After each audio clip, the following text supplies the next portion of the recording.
Hello everyone, magandang oras sa ating lahat. Welcome to my videos. Maraming salamat sa panonood at lalo na sa mga nag-subscribe. Thank you guys. At kung bago ka pa lang dito sa aking videos, huwag kalimutan mag-like, comment, share, and subscribe para updated ka sa aking mga bagong upload na mga videos na mayroong mga gandang kasaysayan at halaga tungkol sa ating mga barya. Guys, ito yung 10 times ng France. Continue tayo sa ating history guys dahil nasimulan na natin itong banggitin ang ating history tungkol dito sa baryang ito guys ng France na mayroong taon ng 1995. Page 10 na tayo guys.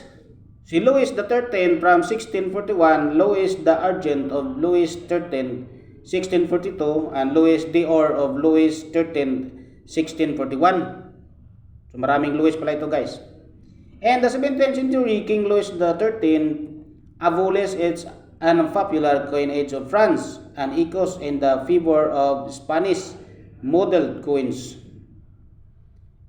It also abolished the livre parisis system in favor of exclusive use of the livre tournoise. The Spanish dollar was the model for the Louis d'Argent 9 to a France mark of 244.758 grams of silver and 11 and 12 fine, hence 24.93 grams of silver and valued at 3 livres tournoise.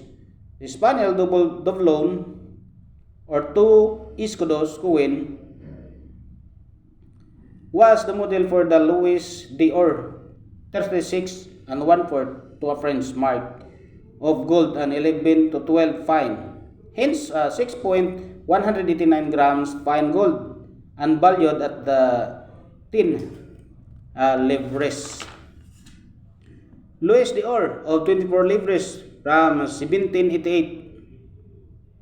France entered another turbulent period during the War of the Spanish Succession from 1701 to 1714, resulting in another debasement of livre tournoise. Under the King of Louis the Reign in 1726, the silver echo, the Argent, was issued at 8.3 to a mark of silver, 11 and 12 fine, hence 27.03 grams fine of silver and value of 6 livres. A new gold Louis d'Or was also issued at 30 to a mark of gold and 11 and 12 fine, hence of 7.4785 grams fine gold and valued at 24 livres.